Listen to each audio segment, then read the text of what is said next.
नमस्कार। एक बहुत बड़ी खबर आई है।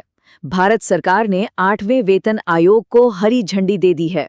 अब ये एक ऐसा फैसला है ना जो करोड़ों लोगों की जिंदगी पर सीधा असर डालेगा। तो चलिए आज इसे एकदम आसान भाषा में समझते हैं कि आखिर ये है क्या और इसका मतलब क्या है। और देखिए, सबसे पहले तो ये समझना जरूरी है कि ये कितना बड़ा फैसला है। हम कोई छोटी मोटी संख्या की बात नहीं कर रहे हैं। जरा सोचिए, 1.18 करोड़, जी हाँ, 1.18 करोड़ से भी ज्यादा केंद्रीय कर्मचारी और पेंशनर्स जिनकी जिंदगी पर इसका सीधा सीधा असर पड़ने वाला है। तो सबसे पहले एकदम बेसिक सवाल पर आते हैं। आखिर ये वेतन आयोग, ये पे कमीशन होता क्या है? क्या काम है इसका? देखिए, इसे भारत सरकार बनाती है और इसका एक ही मुख्य काम है, सरकारी कर्मचारियों की सैलरी, उनके अलाउंसेस और बाकी के जो भी फायदे हैं उन सबकी समीक्षा करना और फिर सरकार को बताना कि भाई अब इसमें क्या क्या बदलाव होने चाहिए। और हाँ, एक बात और, ये आयोग कोई अचानक से नहीं बन जाता। ये एक पूरा सिस्टम है। हर 10 साल में इसे बनाया जाता है। क्यों? ताकि समय के साथ बढ़ती महंगाई और बदलती ज़रूरतों के हिसाब से सरकारी कर्मचारियों की सैलरी को भी एडजस्ट किया जा सके। तो ये जो 8वां वेतन आयोग बना है, ये एक बहुत बड़ी और कह सकते हैं एक तयशुदा घटना है। अच्छा, तो अब आते हैं सबसे काम के सवाल पर कि भाई इसका फायदा मिलेगा किसको, कौन कौन है जिन्हें इसका लाभ होने वाला है। तो देखिए, सीधा सीधा असर तो करीब 50 लाख केंद्रीय कर्मचारियों और पेंशनर्स पर पड़ेगा। लेकिन कहानी यहीं खत्म नहीं होती। इसका असर आप समझिए एक लहर की तरह फैलता है, क्योंकि होता क्या है कि अक्सर राज्य सरकारें, सरकारी कंपनियां यानी पीएसयूज और यहाँ तक कि सेंट्रल यूनिवर्सिटीज भी, वो भी इन सिफारिशों को अपना लेती हैं।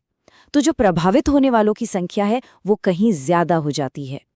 ओके, अब बात करते हैं टाइमलाइन की, क्योंकि इसको लेकर ना लोगों में सबसे ज्यादा कंफ्यूजन है कि ये कब बनेगा, कब रिपोर्ट देगा और लागू कब से होगा। तो जरा इन तारीखों पर नजर डालते हैं। प्रधानमंत्री ने 16 जनवरी 2025 को सैद्धांतिक मंजूरी दे दी थी। ठीक है, अब आयोग को अपनी रिपोर्ट देने के लिए मिलेंगे 18 महीने, मतलब मई 2027 तक। लेकिन यहीं पर एक मजेदार पेच है। लागू होने की जो अनुमानित तारीख है वो है 1 जनवरी 2026। अब सवाल उठता है, ये कैसे हो सकता है?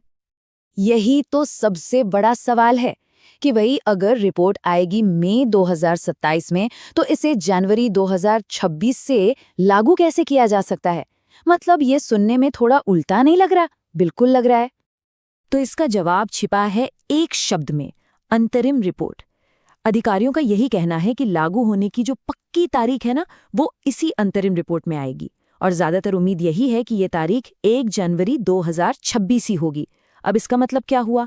मतलब ये कि जब भी सिफारिशें मंजूर होंगी, उन्हें पिछली तारीख यानी 1 जनवरी 2026 से ही लागू माना जाएगा और कर्मचारियों को बचा हुआ पैसा यानी एरियर मिल जाएगा।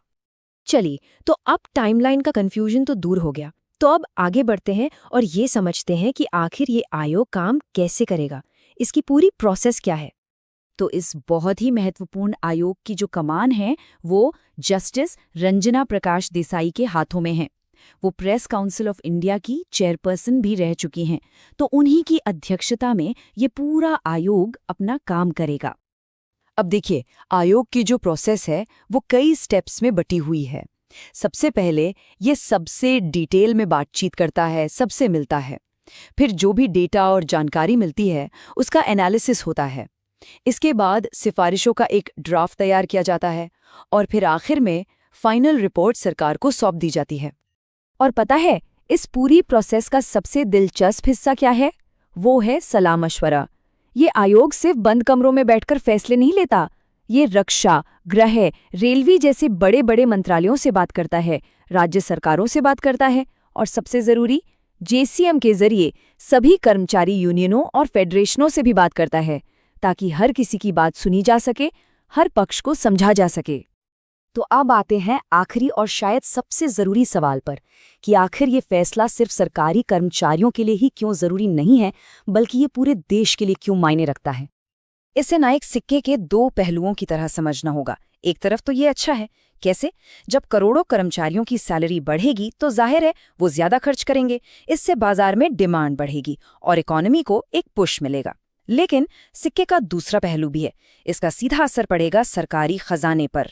सरकार पर एक बहुत बड़ा वित्तीय बोझ आ जाता है और जो राज्य सरकारें इसे लागू करती हैं उनकी भी जेब पर असर पड़ता है।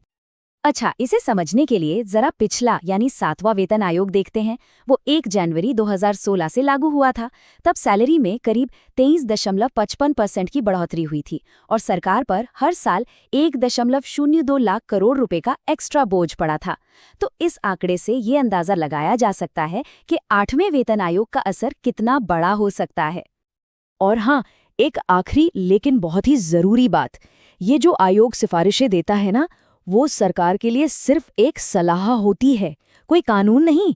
मतलब सरकार इन्हें मानने के लिए मजबूर नहीं है। लेकिन इतिहास यही बताता है कि ज्यादातर सरकारें थोड़े बहुत बदलावों के साथ इन सिफारिशों को मान ही लेती हैं।